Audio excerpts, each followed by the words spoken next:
Anybody has any questions about any of the material so far that you'd like to ask?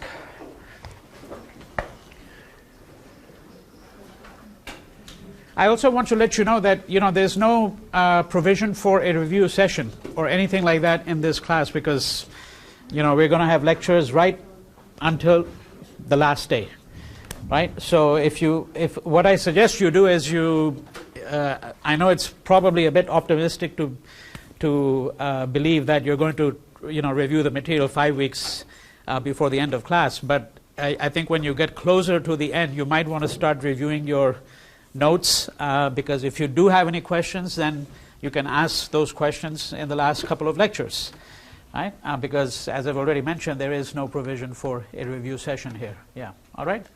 I think somebody had their hand up over here. I was just curious about the date of, so the exam, you said we'll have a bit longer for the final than we did for the midterm, right? Yeah. I think you have. You will receive the final exam after the last lecture at the end of class. It will be emailed to you just as the midterm was emailed to you, right? And it'll be emailed to you immediately. And I think you have about a week. You might have 6 days. I'm not quite sure. I'll have to look up the schedule. But you have between 6 to 7 days to write your final exam. Yeah. So which I think is ample time for what you're going to be asked to do. Yeah. And the format will be similar, except that there are more questions that you have to answer. You have to answer 4 out of 6 questions, but it's a similar format. Obviously, no multiple choice or anything of that kind. Just essay questions. You're gonna basically write 4 short essays. Yeah. All right. Just about formats. So. Yeah. Yes. You should be receiving the midterm either this Thursday or more likely next Tuesday. But again, you'll get it no later than next Tuesday, which means that you still have another 3 to 4 weeks after you get the midterm, because then you can evaluate your performance in the midterm and see what you need to do in order to improve, in the event that you need to improve. Yeah. All right. Yeah. Any further questions of any kind? Let me also mention to all of you right now that the bookstore has apparently returned the books that it had. 2 of the 3 books. There were 3 books that were ordered for you. That's the Metcalfe, the Shumeet Sarkar, Modern India, and E.M. Forster's novel, A Passage to India. And I was in communication with the bookstore about another matter, and it seems that the Sarkar book has been returned already. The E.M. Forster novel has already been returned. The Sarkar book has not been returned yet, but it will be returned by the end of this week. Apparently, the bookstore doesn't keep the books until week 10 because they need to clear their shelves to make room for books coming for the winter quarter. So if you haven't purchased a book and you're interested in purchasing it, you should do so now. The E.M. Forster novel is no longer there. They've already returned it. But if you want to order it, how many of you don't have a copy of that novel yet? Is there anybody who doesn't have it? Okay, so there are only 1 or 2 of you who don't have it. In that case, your easiest option is to just go to Amazon and get a copy from there. And it probably is going to be cheaper getting it from Amazon, particularly a used copy. There are probably about 10 copies for 1 cent each, plus the $4 for shipping. But that might be your better option. Yeah. All right. Okay. So let me commence my lecture for today. And what I'm going to do is I'm going to just offer some concluding remarks on the subject of hill stations in British India, because recall that the segment that we were really talking about was the nature of social life, the nature of British social life in India, and occasional remarks on the nature of encounters between the British and Indians. I think I've spoken about that in passing on a number of occasions, and want to yet again reinforce the argument I'd made before, that essentially the 2 classes of Indians with whom the British had some kind of social interaction were either the aristocratic elite, so the Rajas, the Nawabs, members of those families, very often, and it's with members of these families that the British elite themselves would engage in such activities as pig-sticking, playing polo, and so on and so forth, right? And then the second class of Indians is obviously the servant class. And sometimes people have gotten a little bit sentimental about this sort of thing. There are a couple of books that came out published by Charles Allen. In fact, I used to have that on my syllabus, excerpts from one of those books, and it's called Plain Tales from the Raj. And what Charles Allen did, so this is a book that was put together, I think, around the 1970s, if I'm not mistaken. And what he did was he essentially interviewed many of the Britishers who had lived in India before 1947, right? 1947 is the independence and partition of India. And this included people who were civil servants, people who were members of what were called the non-official class. So that would include planters, British merchants, and it included as well Indians who had served as servants. Women, for example, who had been ayahs. So an ayah is an Indian domestic servant who is essentially charged with taking care of young English children, right? And most British families, as you know, if you read that excerpt from the servant's book, for example, you know that most British families would have a large retinue of servants. There are, of course, obvious exceptions. One exception would be the group of people known as the Anglo-Indians. So the Anglo-Indians are those who are the offspring of marriages between Britishers and Indians, and they were despised. You know, they were despised. So one of the interesting problems in the large scale of things, it's a minuscule problem in Indian history because you're not speaking about a huge number of people. But the Anglo-Indians were looked down upon both by the British because these were people who were, as I said, the children of very often British men and Indian women, right? So they were looked down by the British, and the Indians had also outcasted them. So they were sort of marginalized. And there's a small but interesting literature that's emerging on these group of people known as the Anglo-Indians, right? However, that's a different history. In general, what you find is that most British families, including those that were relatively lower class, okay, that they could afford a retinue of Indian servants. And as with servants in England, I don't know how many of you here have seen this production that's available through Netflix. It's been going on for 3-4 years now. Downton Abbey. Okay, some of you might have seen it because what it does is it gives you a very good insight into the different layers of the class of people known as servants. Okay, and you know that there was a profound hierarchy there. All right. So the butler, for example, is vastly superior to many others who are going to be at the bottom end, including the guy who's, for example, the footman or the doorman, right? So similarly, what you had was you had a class of Indians who were servants, and then within that there was a hierarchy. So there was a Mali. The Mali is the gardener, and that's his only job. His job is to basically look after the garden. And within that, by the way, there's a pecking order too, because a person who's responsible for putting the seeds into the ground and making the tomatoes grow is much higher in status than the person whose only job is to chase away the birds. Okay, from the viceregal gardens, right? So this is what I mean when I speak about the pecking order. So you have the Mali, then you have the Ayah, and who is the Ayah? The Ayah is a woman who essentially is going to take care of the children of Britishers living in India, all right? And so this is where things get sentimental, because an Ayah might have served a family for 2 generations, right? For 2 generations, she might have served the same family.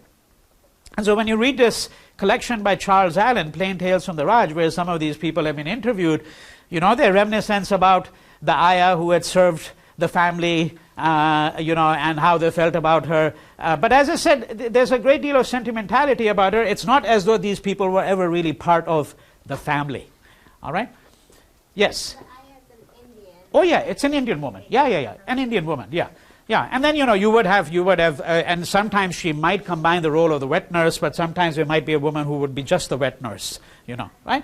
And so forth and so on. I mean, I'm not giving you a detailed analysis of the whole class of servants that you have in British India. But this is all by way of saying that a point that I've been trying to reiterate before and now have mentioned at somewhat greater length, that essentially the interaction, this is what I want you to take away okay, from the comments that I'm making. The interaction that the British had with Indians was extremely limited over a period of 2 centuries. Right? Once, especially after the conquest, as it's called, that is, after 1757, moving into the 1760s, you're going to find that notions of racial segregation are going to become much more rigid. Right? Now, return to the hill station, because, of course, one of the things that the hill station does is it reinforces this idea of racial segregation. Right? And in my concluding remarks, that's what I suggested to you about the hill station. So recall what I mentioned to you very briefly, if I can recapitulate, that what are hill stations? These are places that are set up by the British elite. These are places where they can restore themselves to health after a grueling 6 or 8 or 10 months in the plains of India, right, with the debilitating heat often running into 100 degrees, 110, 115, and going on for several months. Right? So what is a hill station? It's a place which becomes a little England.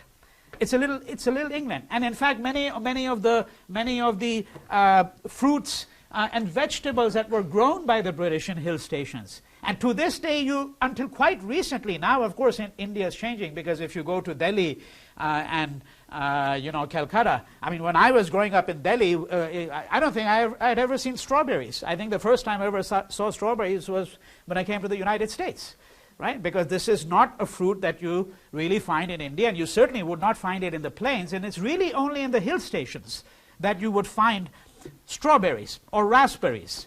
Right? And the idea that you would make preserves out of this was completely alien to notions of Indian cuisine. All right? Now, of course, if you go to Delhi, you will find, because obviously the commodification of certain goods has become quite widespread. Right? There's a huge growing middle class, and one of the things it has is it has an appetite for fruits and vegetables which are foreign in origin, right? So, for example, broccoli. I mean, when I was growing up again in Delhi, we never heard of broccoli, something called broccoli, right? However, if you went to the hill station, even in 1900, you would find strawberries, right? So this is what I meant. The idea was you create a little England, you create an environment that's familiar to you in every respect, right? And one of the respects in which it's familiar to you is that you only are going to encounter English faces there. Right? Except, of course, for the class of Indian servants who are going to be serving you, right? And you're going to be cooking largely English meals, and you're going to be partaking of strawberries, lettuce, parsley, okay, things like that, which were really unknown in the plains. Somebody had their hand up. Yes.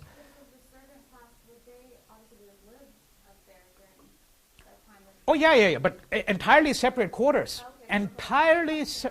Entirely separate quarters. So what you would have is, well, it depends on the kind of residence that you had. So, but the servants would never live in the same residence. So even if you go to the hill station now and you look at the bungalows, as they're called, like, let's say in Shimla or Nainital or one of these places, Mussoorie, you'll find a bungalow, and then there's a separate, quarters, which is where the servants would live, right? And one of the things that happen is that as you move into the early 1900s. Now, hill stations have been around already for several decades by this point in time, right? But one of the things that's happening in the early 1900s is the rise of nationalism, right? So there's obviously resentment among Indians on account of the fact that, for example, they are excluded from hill stations, and that there is a servant class. This is the only class of people who really have access to this. So one of the things that's going to happen beginning in the early 1900s is that as nationalism becomes a more potent force, the British have to start making some concessions. They have to start making some concessions. So eventually there are going to be Indians who are going to be permitted into the hill station. But then they're going to create a separate hierarchy. So you'll have the higher hill station and the lower hill station, so to speak. Okay? So a good example of that would be, let's say, some place like Dharamshala. Okay, so Dharamshala is, by the way, I mean it's an exceedingly important hill station in India. Does anybody know why? Anybody with an interest in the Dalai Lama? This is the world headquarters of the Dalai Lama, because this is where the Tibetan community in exile, right, is based. And this is where the Tibetan government in exile is based, is in Dharamshala, which is a hill station in India. Right? And then slightly on top of that, another, let's say 800 meters, 900 meters, is a place called McLeod Gunj. McLeod Gunj. Okay, now, so why do you have two places in such close proximity? Because originally, right, what happened was that places like Dharamshala would be the British hill station. Now, when Indians begin to proliferate, what you're going to have is you're going to have many of the English gravitate to the slightly higher end of it, which is McLeod Gunj. I mean, I'm not saying that, by the way, that is necessarily what happened in this case. I'm just giving you an illustration. Okay, so the illustration where this would be entirely true would be Mussoorie, which is where Americans, by the way, go to study Hindi because they have India's most well-known language school. Okay, so you go to Mussoorie, and then about 700, 800 meters above Mussoorie. Well, not 800 meters. It would be about 800. Might be about that, actually. Not quite sure, but it's a bit of a distance. You can walk it in about 40 minutes, 45 minutes. Is a place called Landor. Okay, and so Landor is where people, when Mussoorie started becoming a bit crowded, there are too many Indians coming in now, right? Then people started gravitating to the higher end. So that's where a new kind of segregation arose. Now, this does not describe what the hill stations are like today. That's a completely different story. Okay, it's a completely different story because, for example, the Hindi film industry, loves to shoot in many of these hill stations, right? And here too, a kind of a hierarchy of hill stations has developed. And once the Indian middle class started to go to these places, and as you know, as I've mentioned in class, the Indian middle class has been growing. So once they started going to these places in droves, then the elite left the hill stations altogether, and they started going to places like Switzerland. All right, and so if you see popular Hindi films, you'll see why many of them are shot in places like Switzerland. In fact, actually, if you go to Switzerland, they have special brochures which have been prepared especially for Indian tourists, so they can go exactly to the spots where Hindi films were shot. All right, so but that history is linked up with this history, but that's a different story, right, which we can't really enter into in any detail. What I'm suggesting here only is this. So the hill stations are places where you go to restore your health. I'm speaking about the British now, right? It has restorative, if not curative, effects. It's a place you go to escape epidemics in the plains, a place you go to escape the heat, the debilitating, enervating heat, right? It's a place where you try to recapture memories of home, because it's more green, it's more lush. All right? And this is a place where, as I said, racial segregation can be enforced, right? And, of course, this is the place where the idea of the English family in India can be given a new lease of life, right? It's regenerated constantly. Because how does the English family in India reproduce itself? Well, it has to go to a place where the environment is, relatively clean, where the air is relatively pure, right? Certainly in comparison to the plains, so forth and so on. And then you recall the argument I made that it's what might be described, the hill station, as a nursery of the ruling race. So this is where you bring up British children to become, in fact, actually the leaders of the country. Right? And that's one reason why a great many of the boarding schools, the most eminent boarding schools, were all located in hill stations. Yeah. Yeah.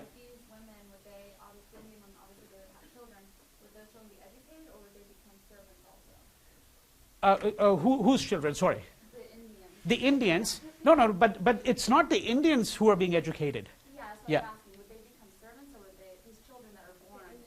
The children of Indians? Yeah. Oh, they would continue to serve as servants. I mean, yeah. There's no upward mobility for servants.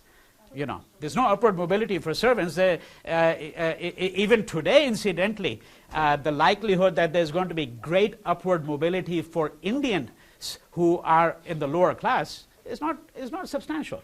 Right? I mean, the possibilities of education in India Well, we'll speak about this, when I give you some numbers, because now we're going to move into, as soon as we finish with this, we're going to move into the section having to do with political economy. And so we're going to look at such things as demography, obviously the nature of the political economy under colonial rule. But one of the things we're going to look at is things like literacy. What was the literacy rate in India, for example? Okay, and so if you read just the first few pages of Irfan Habib's book, which has been assigned to you for this week, right? You might recall that circa 1900, only 1 out of 200 females in India, 1 out of 200 was educated, right? And when we say educated, we're not speaking about a college degree. What we're simply saying is actually the word educated might be a misnomer here. Only 1 out of 200 females in India around 1900 could read.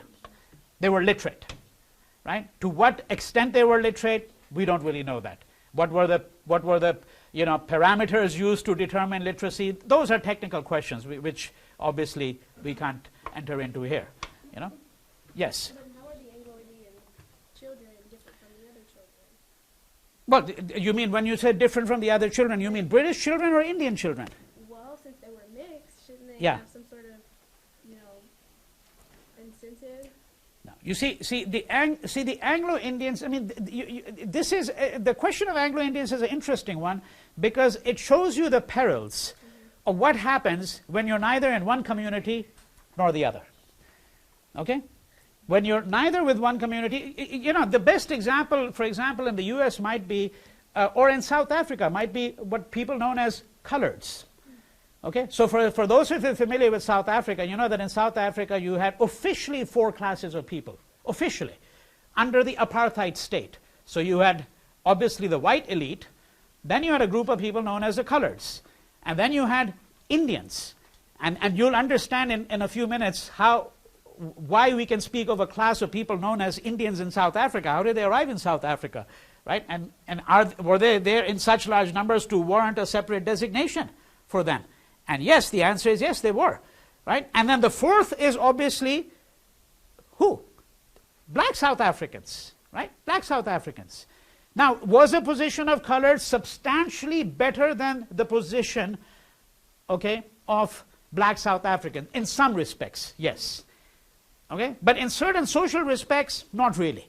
And that's because, of course, they did not have the benefit of sharing their histories, their experiences within the larger black community, right? Because in some ways, the children there are seen as the product of people who are traitorous, if I may put it this way, to their own race, right? And obviously, from the point of view of white people, these people, same allegation, of course, that, this is the white man who's now slept, obviously, with a black woman, right?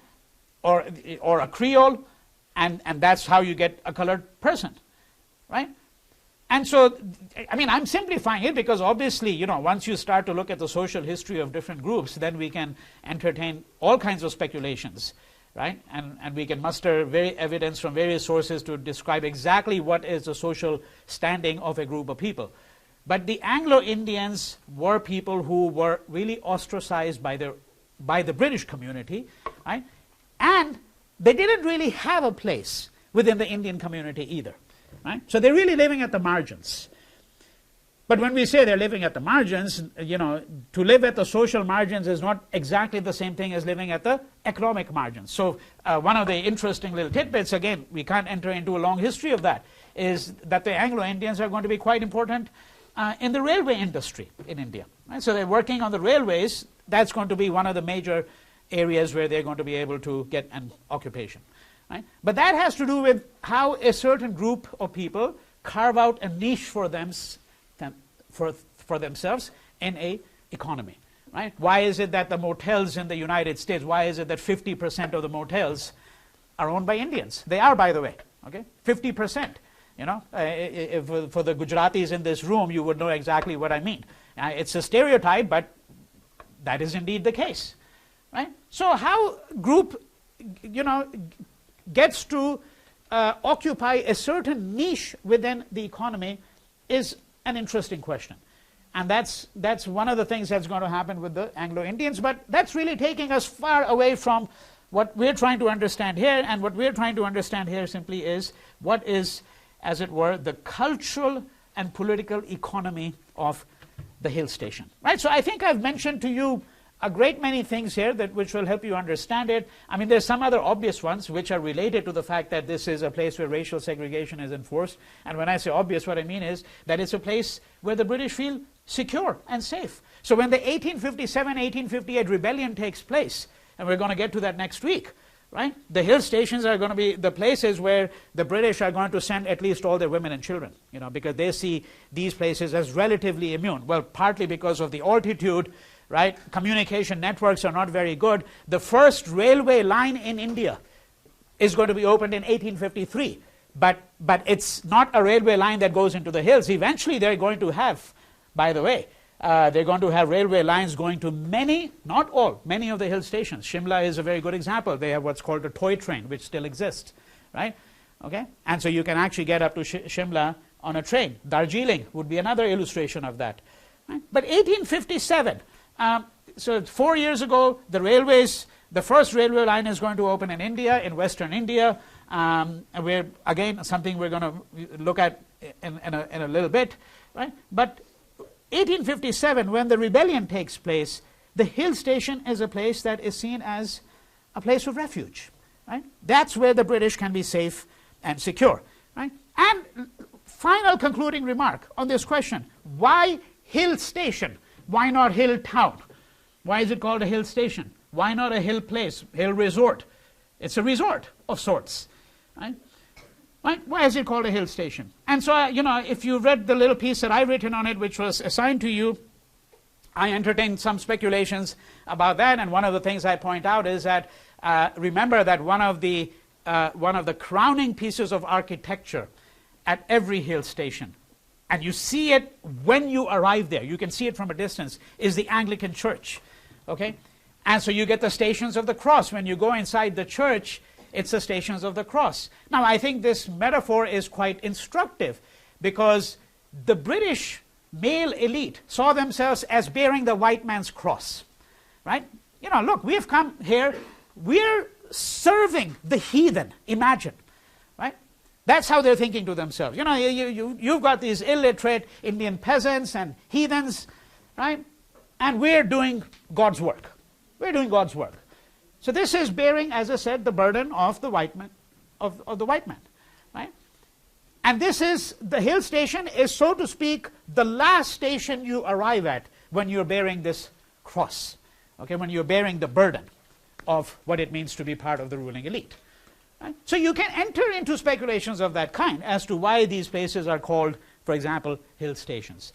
But this is a broad overview, and as I've suggested to you, one could do a similar kind of cultural social history of a great many other British institutions in India, such as a club, but we look into that a little bit more when we have a little discussion about E.M. Forster's novel Passage to India, the boarding school. What was the exact nature of this institution? What was the curriculum? Even today, by the way, the best boarding schools in India, they like to get their headmasters, as they're called. Okay, they like to get them from Britain if they can. Right? There's still this idea that, well, yeah, if you're going to have a proper boarding school, it really needs to be run by an Englishman. Right? So some of that persists down to the present day. However, let us now move to the next segment. And so what we're having here now is two trajectories that I'm interested in. Today and in my following lecture, I'm going to really speak about the political economy of India under colonial rule. So we're going to look at the nature of the economy. We're going to look very briefly at such things as agriculture.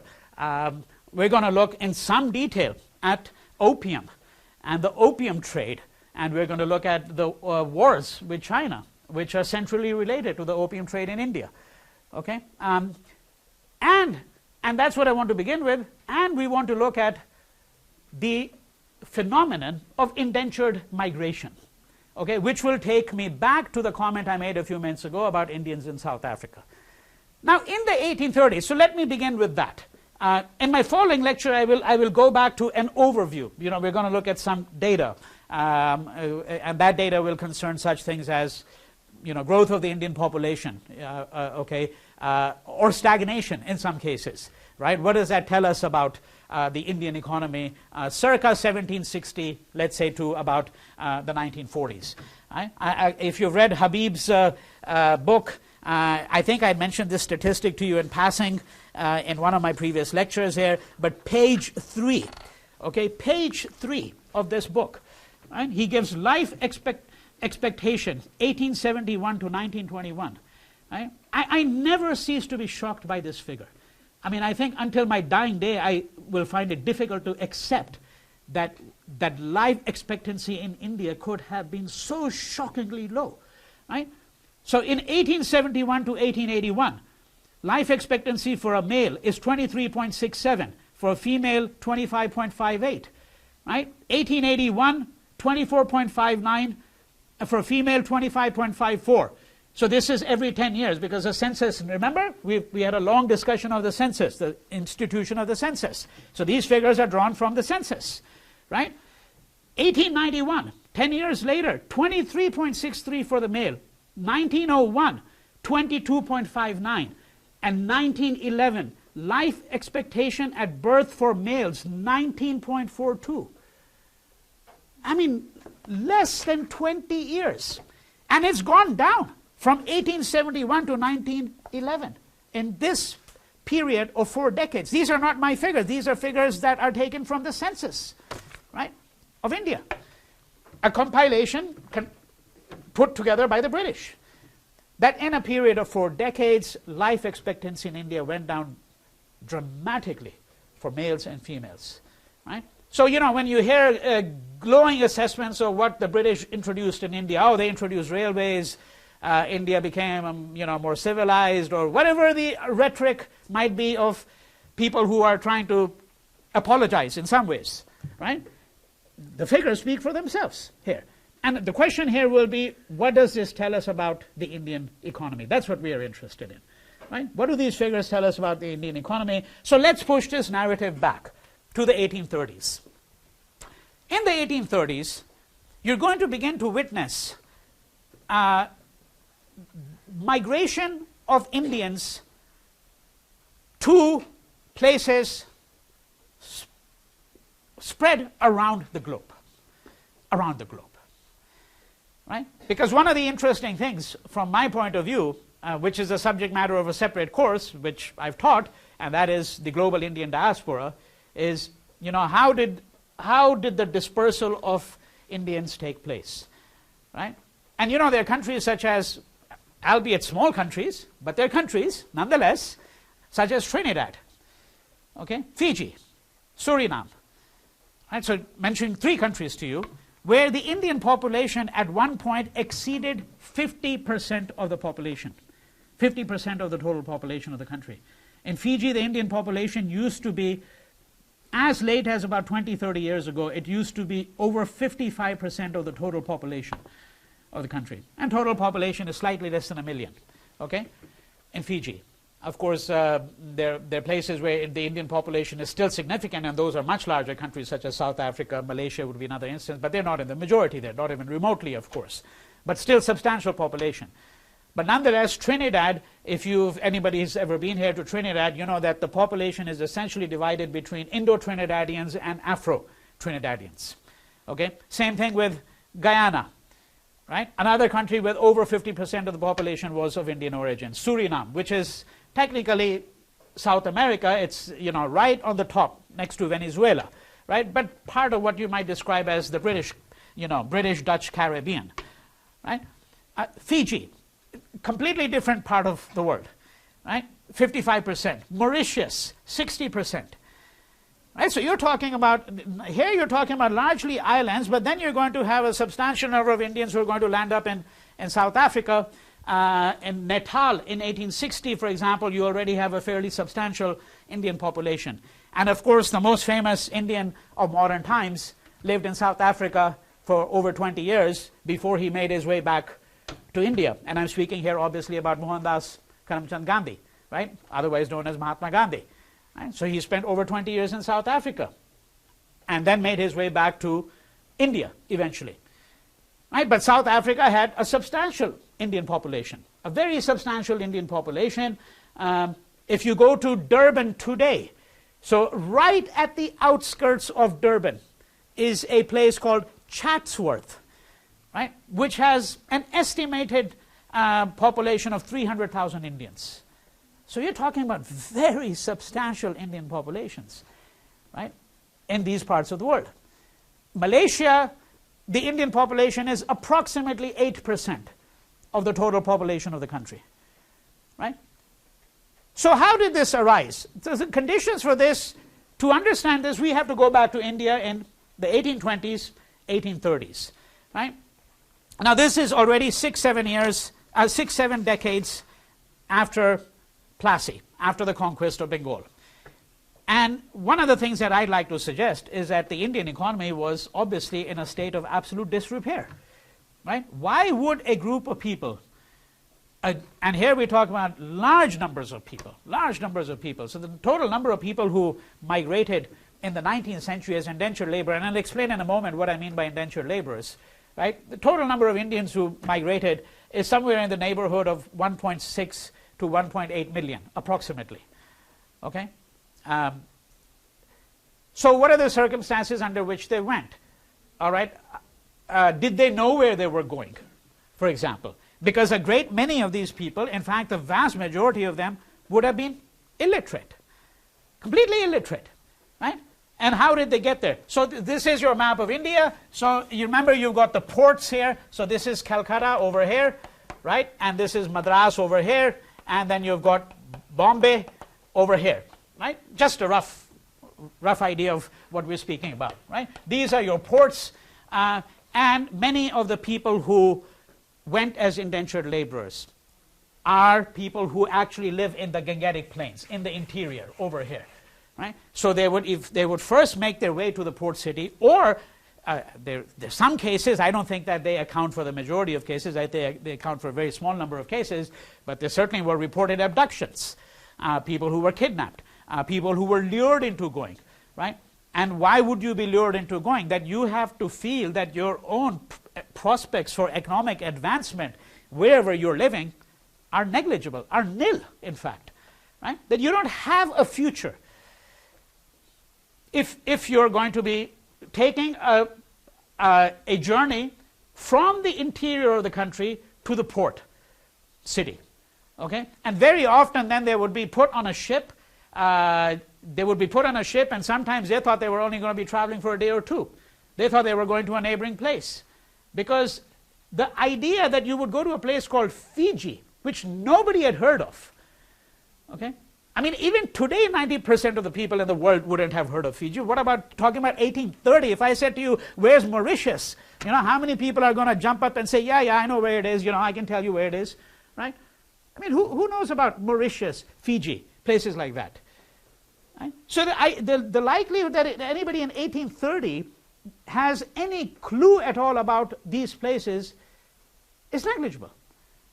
And so the question is, how did they end up there? And they ended up there precisely because what we're saying is, number one, these are people who are already in dire straits, right? They don't really have the prospect of any kind of future. Now, admittedly, right, there are going to be always some people who are going to say, I want to just simply escape the circumstances of my life. I'll go wherever. I'll go to Timbuktu if I have to, you know.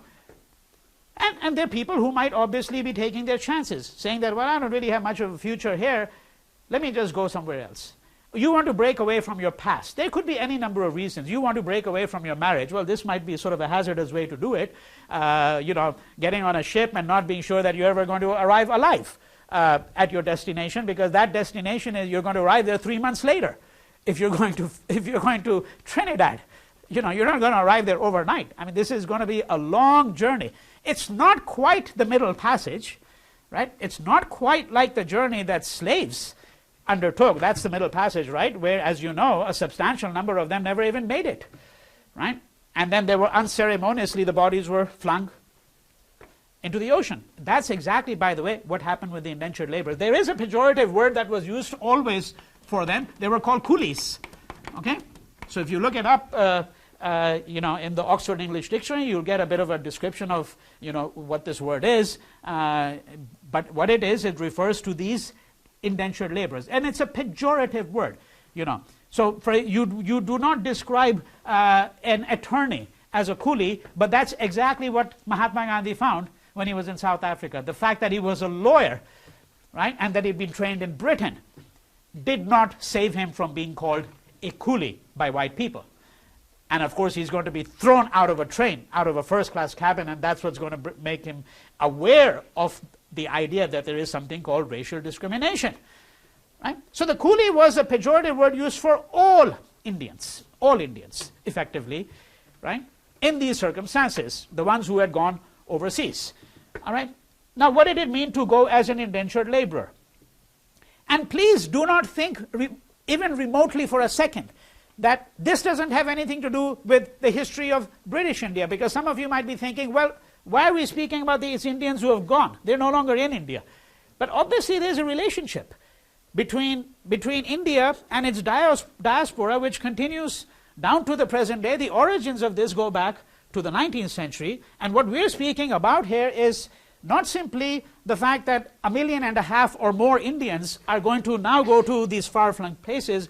What we're speaking about is the phenomenon which is one of the paramount issues of our times, and that is the nature of global migration, okay, and labor networks, right? How do countries recruit their labor supplies, you know? Why is it, for example, right, you know, that if in Los Angeles, I'm sorry to say that, but I think all of you know what I mean exactly, that if you go to the affluent neighborhoods, right, the only Hispanics you're going to see, for the most part, there'll be a few exceptions, are going to be those who are going to be the gardeners or the maids, right? That is part of what we are talking about when we speak about global labor networks. Now, this is already transpiring in the 19th century. And the fact that there are these countries whose histories are now closely intertwined with that of India goes back precisely to this set of circumstances. And then, moreover, as I've suggested to you, the fact that such a large number of Indians left is a testimony to the failure of British rule in India, at least with respect to the question of what the British did or did not do to revive India's economy. All right? That's the larger picture you have to keep in mind. Now, who is an indentured laborer? So an indentured laborer, in short, you know, without getting into any of the subtleties here, okay, of the exact nature of the contract, what it simply meant was, all right, was that you go on a ship and you sign a contract where you indenture yourself. And when you indenture yourself, it means essentially you place yourself in debt. Okay? It's a bond. When you become an indentured laborer, it meant that you would now be going away for a period of 5 years. Usually it was a 5-year contract, okay, where the person who's sending you, the company, so let me first say what the company is here that we're talking about. Okay, it's not one singular company.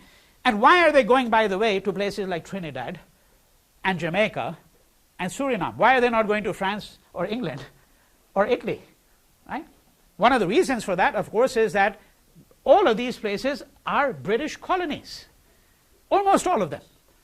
Trinidad, Guyana, Jamaica, South Africa, right? South Africa was a bit more complicated because South Africa had a Dutch population that's, you know, eventually it's going to lead to what's called the Boer War, right, in 1898, right? So you have a Dutch population, you have an English population, but Natal, which is where the Indians went, that was a British possession, a British territory, okay, right? And so on and so forth. Malaysia is going to be obviously a British colony as well, right? So these are British colonies. Now, in the Caribbean, what these places are known for is sugar. There are sugar plantations there. And why does this migration begin in the 1830s? Because in the 1830s, you have the abolition of slavery. Now, when the abolition of slavery occurs, the plantation owners in Trinidad, these are plantation owners who are sitting on top of hundreds of acres of sugar cane. That's what it is, right? And by the way, that's still a major part of the economy. So for those of you who drink rum, you know where your rum comes from for the most part. It comes from such places like Jamaica, Puerto Rico as well, of course, but the Caribbean, right? Guyana, big rum production down to the present day. Okay, so these people, these are British landowners. They are sitting on top of these plantations. They've got a problem. The problem is when the abolition of slavery takes place, who is going to work on their plantations? Because when the black man becomes free, he is going to raise the price of his labor effectively. So what these plantation owners want is they want cheap labor. And they are going to negotiate with India. India is a British colony by now. Okay? They're going to negotiate with the government of India because, of course, their view is that in India there's a surplus of labor. So why don't we get cheap labor from India, right, to work on these plantations? I'm giving you the nutshell of it. There are obviously people who have contrasting views. There are people who say, there might be people who might think it's unethical. Why should the British aristocratic elite always be pampered in this way, etc., etc. But the gist of it is that these are the circumstances under which these Indians are going to go. Now, in Malaysia, it's not sugar plantations, but it's still plantations. It's rubber plantations in Malaysia. Right? So it might be a different cash crop, but the idea is similar, that what we're talking about is a capitalist elite, okay, which is looking for a cheap labor source, and in this case, India seems to be able to provide the solution. And circumstances in India are such that there is an incentive for Indians to leave, right? Given that the economy, as I've said, is in fairly dire straits. So the indentured laborer will sign a 5-year contract. This might be with the company. Usually, of course, they're not dealing directly. There are all kinds of middlemen who are involved. There's a recruiting agent. There's a person, for example, who's going to appear in these small little towns and villages in India and going to try to lure people into coming to Calcutta or Madras. So there are going to be people coming from South India as well. Okay, going to lure people. Let me get you to the city. Sometimes the offer might be, hey, I'll get you a job in the city. And then once you arrive in the city, then you're told, well, the job might be actually 5,000 miles away. Are you still interested? Okay, and if the person has already traveled 1,000 or 2,000 miles from the interior to get to the port, right, for days on end, there might be circumstances under which they might say, yeah, sure, we'll go. And so what the indentured contract did was it said, for 5 years, you are going to work for this plantation owner. Your passage will be paid for you. Your passage will be paid. Over the years, there are going to be some differences in the contracts. So some of the contracts will stipulate that after 5 years, the person has the option to return back home. But we're not going to pay your passage back home. Right? Now, of course, for the person to be able to return home after 5 years, that meant that you needed to have enough savings. But usually, the remuneration was not adequate enough to be able to put together a pool of money. So you can see why, in the long run, most of these places ended up having a permanent Indian population. All right? Because the circumstances did not permit them to return, and I think it must be said right at the outset that there are some who certainly did not want to return for all kinds of reasons. If, for example, you were a lower caste Indian and you had now gone off to Trinidad, then after 5 years in Trinidad, you might think to yourself, hey, I'm in a place where the fact that I'm a lower caste Indian really doesn't count. Right?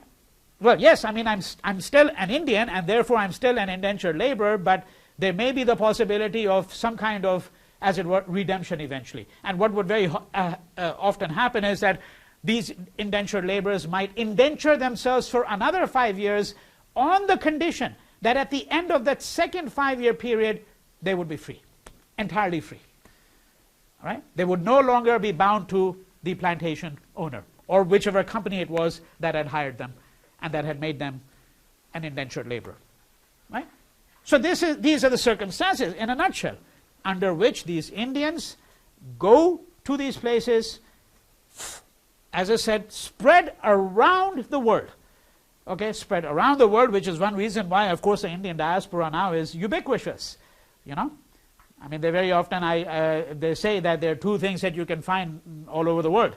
One is a potato, and the other is a Sikh, you know, the turbaned Indian, you know, the enterprising Punjabi who will go anywhere, no matter where it is, you know, right? So those are roughly the circumstances, right? And why it is important for us, for the reasons that I already mentioned to you, but why it's important particularly now that I'm going to get back to the segment having to do with the political economy, is because it obviously offers some kinds of suggestions about what was happening in India in the 1830s and in the decades preceding that. All right? So now let's look at the broader picture. And that broader picture concerns the question of the political economy of India, okay, under colonial rule. Okay, so how did India fare overall? What were the major items of export? How is it that India, which was the largest exporter of textiles in the world before the British took over, how did India end up becoming the largest importer of textiles in the world? And you know, you don't have to be an Indian nationalist at all to be able to say that Indian textiles were famous. For centuries, they had been famous. The Metropolitan Museum of Art in New York right now has this huge exhibition. There was a long review in the New York Times, so you might want to look it up, you know, and it's on textiles and the history of textiles and the global connection, global patterns of networking, right?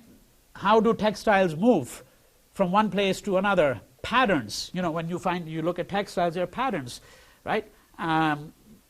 Okay, how do these patterns get absorbed into the cultural histories of textiles in other countries? Okay, so forth and so on. Now, if you go to this exhibition, there's no question about it that Indian textiles play a huge role in it, because India was really famous for its textiles, right? And there is unequivocal evidence, which really is not disputed at all. How one might interpret it is obviously a matter that's open to question, but there's unimpeachable evidence that India, as I said, is going to become, from being the largest exporter of textiles and the country most renowned for textiles, it's going to end up actually importing a huge number of textiles. So how did that really happen? All right? And what were the different elements of trade? You know, what were the items of export from India, for example, right? What were the major sources of revenue for the Indian state, right? So what were the three major sources of revenue? If somebody has done the reading, they should be able to answer that right away. What were the three major sources of revenue for the British circa 1800? Anybody want to make a guess? Yeah? Sorry? Labor. How do you mean labor? When I say source of revenue, so when you say labor, how do you mean it? Labor on what?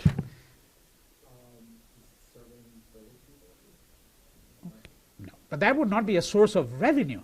So what would be a source of, if I said what is the largest source of revenue for UCLA, okay, what is the largest source of, three largest sources of revenue for UCLA, by the way?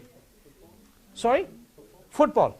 It's pretty big, yeah. I mean, but you know, that's a, you know, you have to leave out the major, more than 50% of all the finances having to do with UCLA, more than 50% in any aspect have to do with the health institutions and the hospital. Leave that out, okay? Let's look at the non-medical, non-health related aspects of UCLA. What would be the largest sources of revenue? Tuition, state funding. Sorry? Tuition, state funding. Tuition.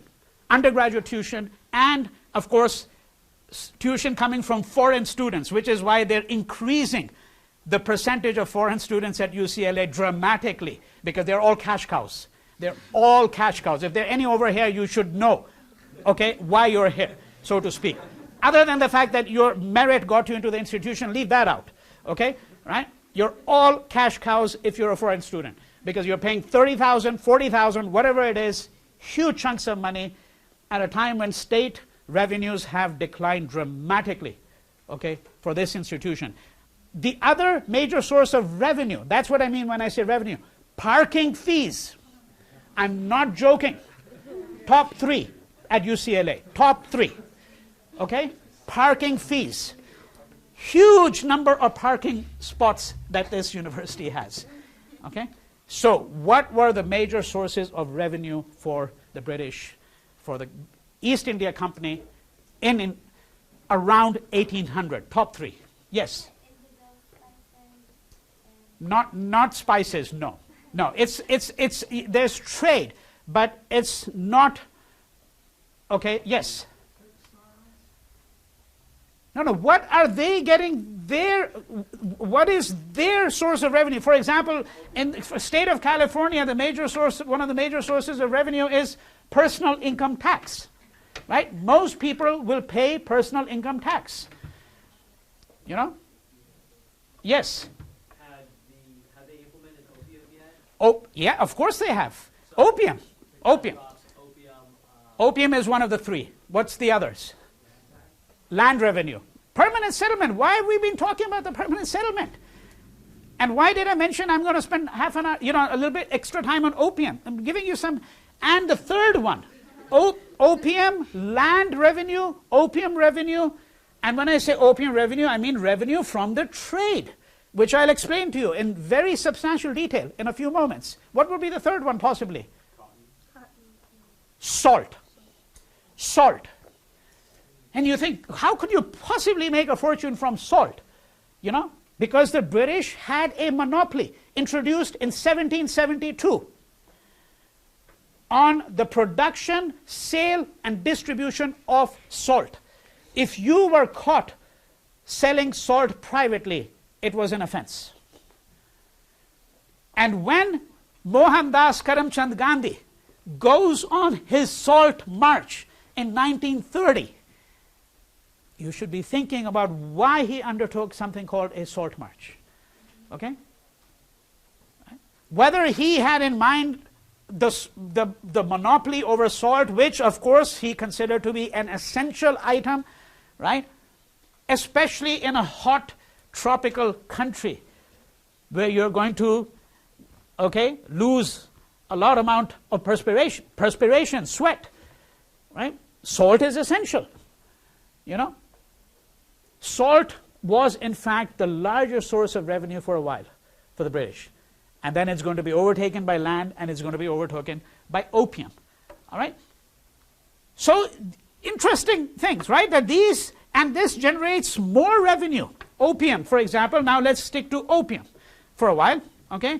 Then excise, customs, and stamps. When I say stamps, I don't mean, what we call postage stamps, which are collected by philatelists. I mean, stamp paper. So, for example, when you want to get something done in India, even today, that's judicial. It has to be on what's called stamp paper.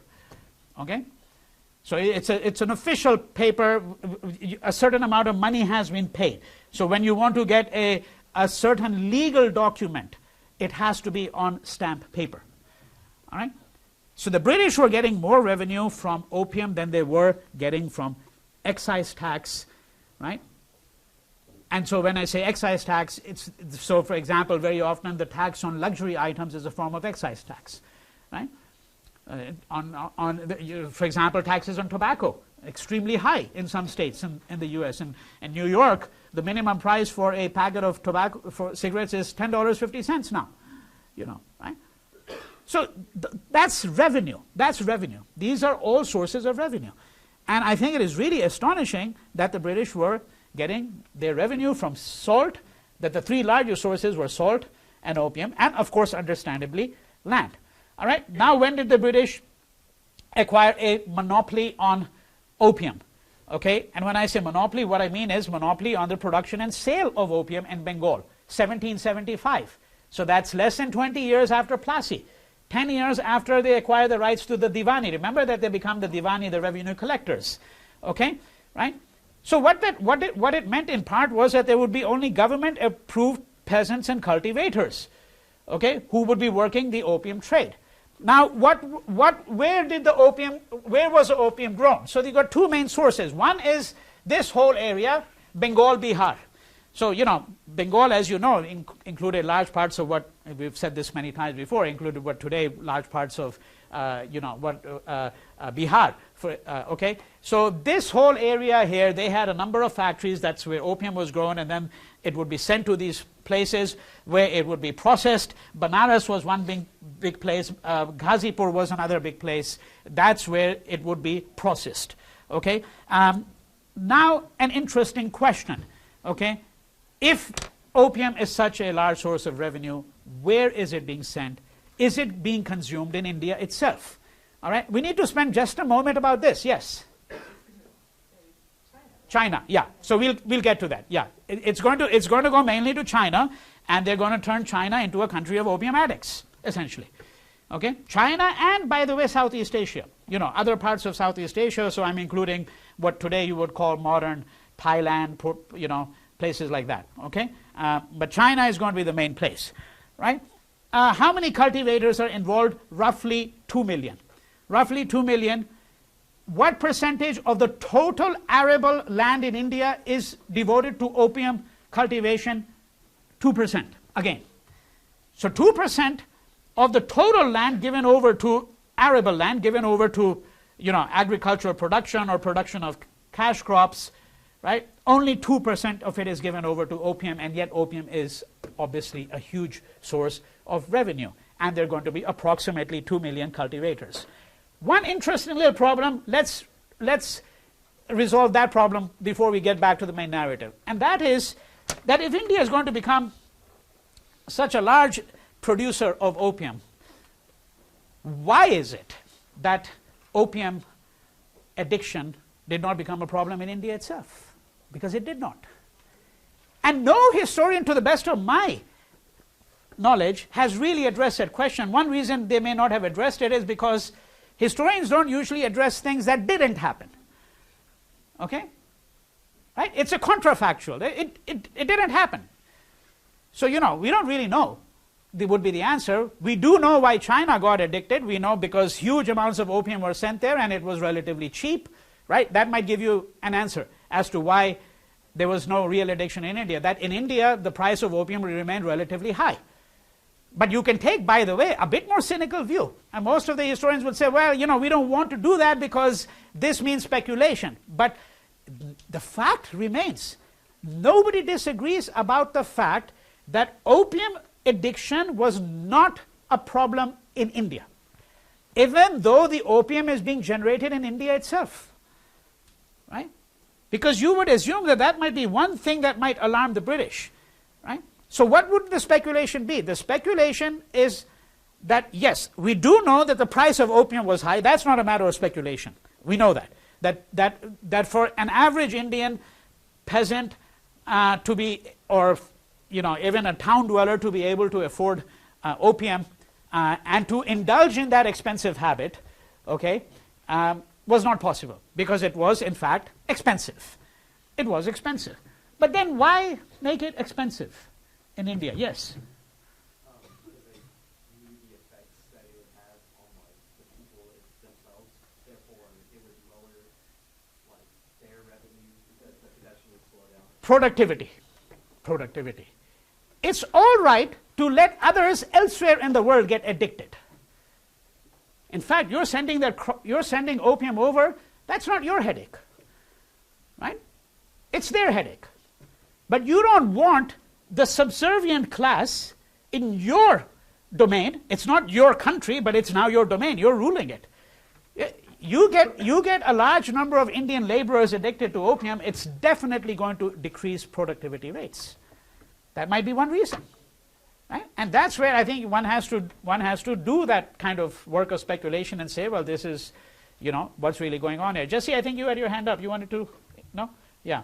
All right. So it is an interesting question, as I said, that in India itself there was really no addiction to opium as such. I'm going to, not today, I'm going to on Thursday show you just a couple of slides of an opium den in Bombay. This is a wonderful article that was published in a book about 1900. What does a den of opium addicts look like in Bombay in 1900? But if you look at it in totality, right? In totality, it's very clear that this was not really a problem as such. Okay, so opium in India, that is in the open market now, not for export, is relatively scarce and expensive, and the market is not being flooded with it. All right. Now, when I speak about the opium trade, what are we really speaking about here? What we're speaking about is a triangular relationship between Britain, China, and India. Okay, it's a triangular relationship, and the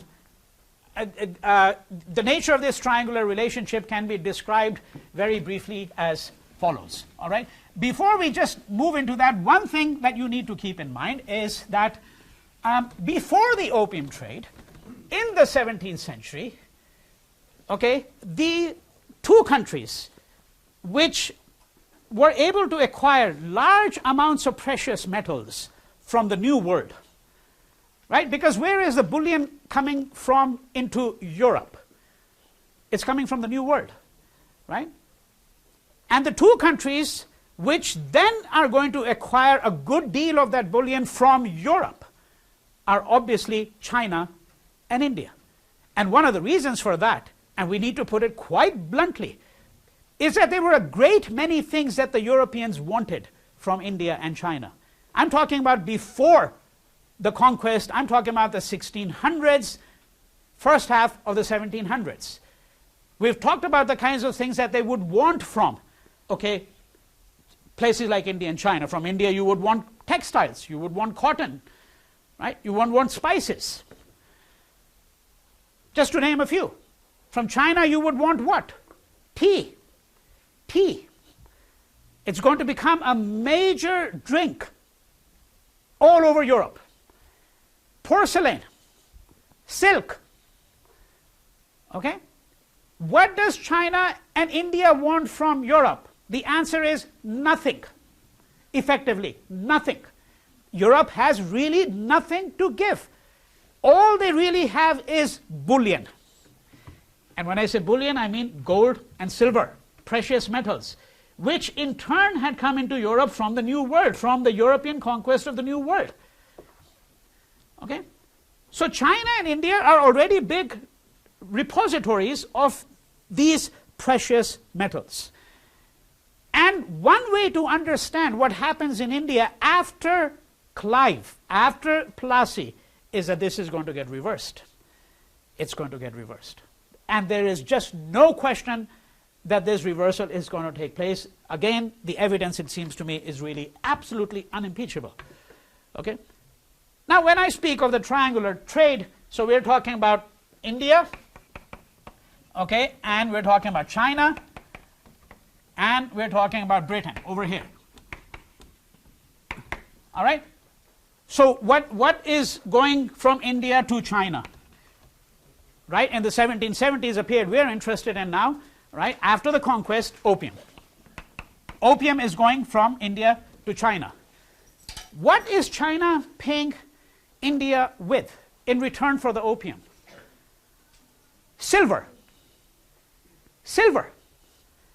Right? Because China is a repository, along with India, of precious metals. That's why I gave you that preliminary account of you all right? So China is paying India with silver, and what you're going to find, to jump the gun here, 100 years later you're going to find that this is going to get reversed too.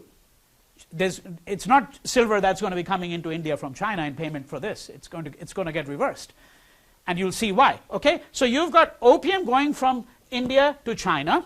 Okay.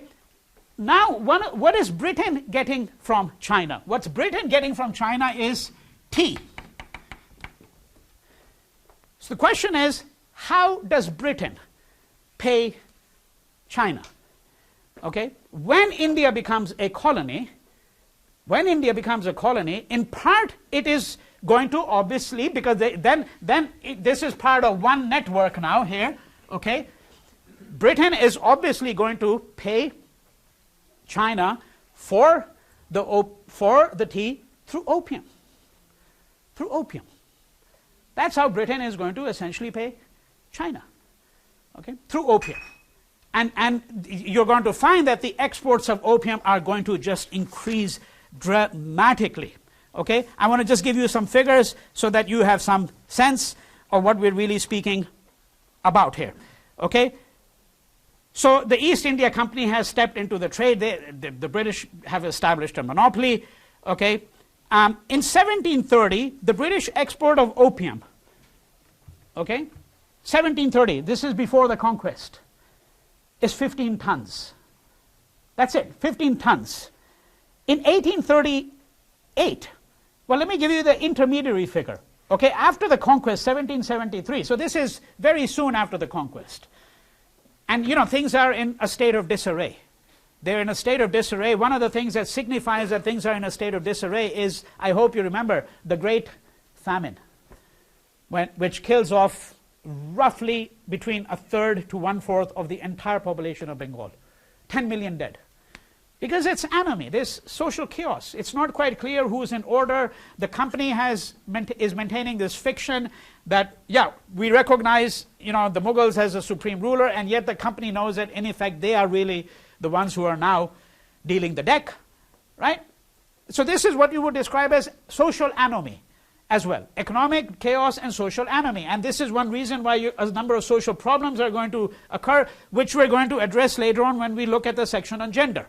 Okay, but that's the period I'm talking about. So 1773, remember 1730, the British export of opiums, I said, was 15 tons. 1773, 75 tons. By the 1820s, it's 900 tons. It's multiplied 12 times. Okay, and by 1838, it's 1,400 tons. 1,400 tons.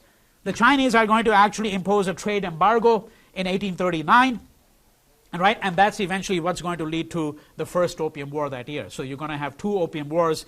They're designated as the first Opium War, 1839-42, and the second Opium War is 1856 to 1860. What were the government profits on opium exports and related fees? Fees related to the export of opium. In the 1830s, 17.2 rupees million, 17.2 million rupees per annum, okay? In the 1850s, 50.3 million rupees per annum, annually. And in the 1880s, which is a peak, close to 94 million rupees per annum. So between 1830s and 1880s, you can see that the government profits on opium exports and related fees have increased over 5 times, okay? Right? So this is the rough picture that we're really speaking about, right? That India is going to send opium to China, okay? China is going to send tea to Britain. When India becomes a British colony, obviously then it means that the British are exporting this opium. They're going to continue to increase the opium production and export, right? And I've already given you the figure, so you can see that the increases are really, we're saying, really quite dramatic, okay, over this period of time, all right? And this is what's eventually going to lead to, because as I've indicated to you, that in fact actually there was concern in China way back in the 1720s, you know. So the Qing emperor is going to actually declare opium an outlawed substance, but he can't really control the political economy of it, right? And one of the reasons why there's concern about it is that opium addiction is going to become a serious problem in China. So this is one reason why I prescribed that first chapter of that book by Julia Lowell, which is available online, so that you get this broad overview of what is really happening over here in this particular trade. Now there are other kinds of complications. Let me give you one simple illustration, okay, why of this complication. Britain itself is actually on the gold standard. It's on the gold standard. So what Britain has to do, in order to pay off initially, right, before they're going to start paying it off with opium, right, because before India becomes a colony, what they're doing is they're basically paying it off with bullion. They're paying it off with silver, all right? And of course, even after the conquest for many years, they're going to continue to send silver, except that the proportion is going to continue to decrease, and the proportion of opium that is going to be sent is going to continue to increase, right? So what Britain has to do in order to send silver is, because Britain itself is on the gold standard, is they first have to buy silver on the market. Right? And it's like doing, for those of you who've traveled, what happens, right? Every time you go abroad, you do an exchange, and every time you exchange currency, you lose a little bit. Right? You lose a little bit because of the rate of exchange is not going to be, that you're going to get is always going to be favorable to the trader. Right? It's always going to be favorable to the trader. So they're going to make 2 to 3%, so to speak. Right? Now that's exactly what's happening here, which means that in fact actually Britain has to recover its cost because it's first getting the silver, right? Because in Britain they're on the gold standard, right? So they have to first get silver on the market, then they're going to send this silver over, right, to China. And that, and of course for many years to India before India itself becomes a colony.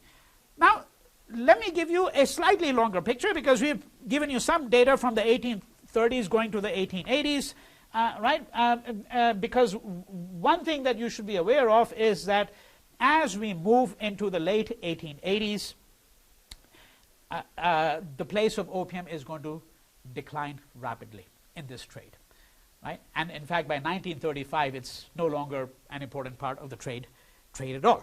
Okay, but just to give you some sense of this picture moving from the 1870s. So in 1878 to 1889, that's a 12-year period, right? 90,000 chests would have been actually exported annually from India, right? Just to translate this into 90,000 chests is the equivalent of about 5,700 tons. Metric tons of opium, right? And a ton, as you know, is 1,000 kilos, okay? Left India every year, okay? So that's the amount that's leaving 1878 to 1889, right? How many people, so Richards actually does a kind of a calculation. How many people in China would have been smoking this amount of opium, right? And he says, if you do the calculations, you would need approximately, assuming a certain amount of intake, whatever that amount is, okay? Assuming on the part of an opium addict a certain amount of intake every day, you would need about 14 million smokers of opium. So at least 14 million addicts, okay? Before we continue with this story, let me go back here to this map here and illustrate yet another aspect of this story, okay? So you've got, this is the area where opium is being grown, and then eventually, of course, it's taken to the port, right? Okay, it's going to be taken to the port. Calcutta is one of the major ports here. You also have another major source of opium. So this here is what you might describe as Bengal opium, okay? Bengal opium. Then you have another source which is called Malwa opium, okay? So this is Western India, from Western India over here, roughly. And it has actually been argued by a couple of historians that, so there's this part of what was then India, now it's not in India, because you know that this is Pakistan over here, right? And there is, this part over here is what is called Sindh. And the major port in Sindh would be Karachi, right? Which is a huge city today. It's a city of, I don't know, something like, 17 to 20 million. Okay, right? Okay. Now, it has been argued. So the British are going to annex Sindh, by the way, in the early 1840s. And we're going to look at that in the next lecture when we essentially are going to look at the political history of India. So I'm just going to take half a minute just to conclude my comments on this. It has been argued that the British annexation of Sindh was partly motivated by the fact that the opium trade in Western India, which the company cannot really regulate that well, okay? It was that this annexation was motivated by the fact that the Malwa opium was cutting into the export of Bengal opium. Now, whether that's the case or not, that would be a matter to obviously explore at much great length. One would have to look at the archival material. Can such a theory be substantiated or not, right? But what it simply underscores, this little piece of information I've given to you, is how important opium was for the British. So we're going to say I'm going to say a few more things about opium in my next lecture, and then I'm going to move to other aspects of the political economy of India under colonial rule.